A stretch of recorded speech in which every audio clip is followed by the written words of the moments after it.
So, nandito ngayon kami sa... Ano pangalan naman?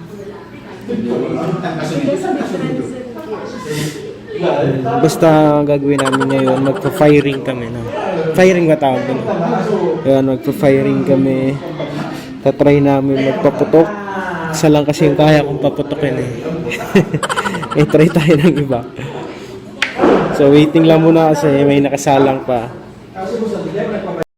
Much later. So, yun. Dito tayo sa firing. Papaputok.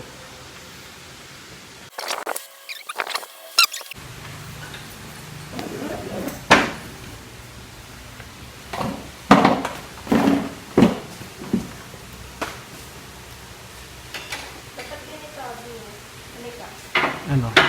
Saan ba ako pepesto? Tingnan mo. Kikita pa. Dito din mo. Sige. Pag dito ba, mamaya walang tamaan doon. Hindi. Pag hindi mo ka. Dapat din mo ka. Kita pa.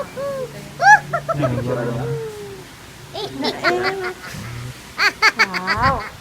Wow, this is it. Pansit.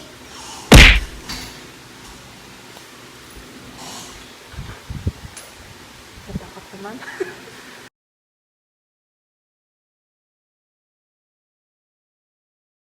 Take videos, take photos. Opo.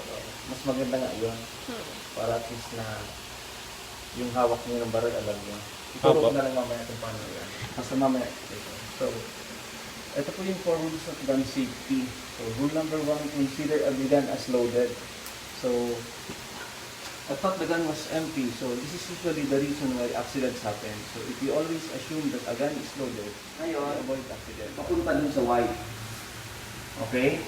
So, stance, grip, sight alignment, grip to front to target. Okay? Kasi naka-safety, di ba? Opo. Safety down, trigger finger in. Ang pag-pull ng trigger, ang trigger finger is ganito lang. Almost, tataas ko lang pero di dapat gagawin ha. Opo. Tataas ko lang para makita niyo. Okay? Nakikita? Opo. Almost. Tapos, pag hawak, ito parang pantay, hindi bulusok. Hindi ganyan, pababa.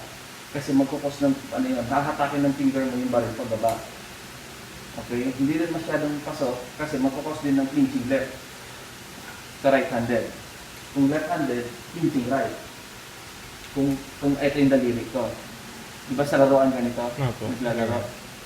So, sabi ko sa actual, ito siya. Okay?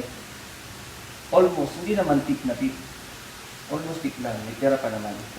Parang kukunin mo lang yung pantay, yung balance na trigger pull. Tapos meron pong slack. Ito yung slack na nakakasa. Nakikita ninyo yung movement ng trigger, ng silver, mga 1 mm to 2 mm.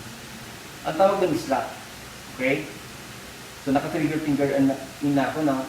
Okay, stance, proper grip, sight alignment, safety down, okay, trigger finger in, okay, maintain yung sight alignment, inhale, exhale, hold breath, pull, okay, pull, pag pull ng trigger